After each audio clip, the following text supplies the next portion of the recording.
والصلاة والسلام على سيد المرسلين وعلى آله وأصحابه أجمعين الحمد لله আল্লাহ রাব্বুল আলামিনের অশেষ মেহেরবান যে আল্লাহ রাব্বুল আলামিন বলছেন সিরু ফিল আরদ, তোমরা আমার জমিনে ঘোরো, আমার নিদর্শন তোমরা দেখো, তাহলে তোমাদের ঈমান মজবুত হয়ে যাবে।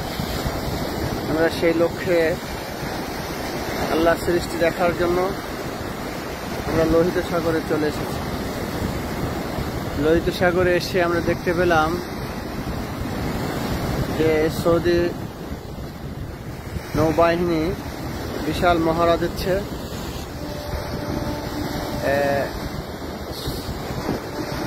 মানে ছোট ছোট জাহাজ, স্পিড বোট নিয়ে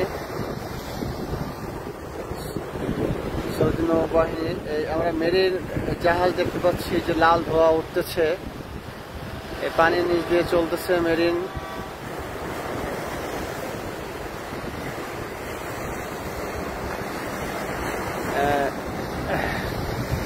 সুন্দর একটা সিনারি, বিকালবেলা এই মুহূর্তটা অনেক ভালো লাগতেছে আলহামদুলিল্লাহ।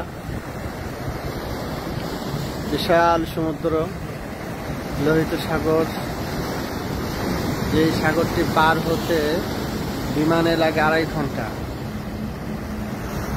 আমরা এই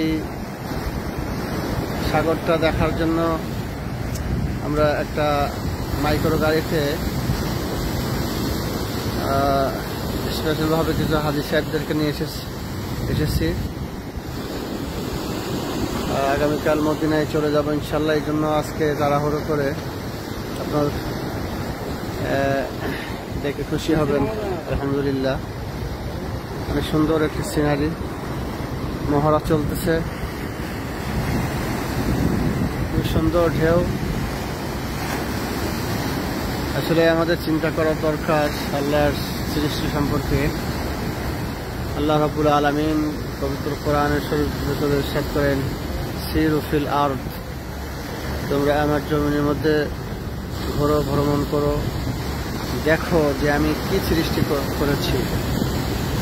আল্লাহ রাব্বুল আলামিনের এই সৃষ্টি, সাগর, মহাসাগর, এগুলো দেখলে আল্লাহ রাব্বুল আলামিন বলছেন যে তোমাদের ঈমান মজবুত হয়ে যাবে।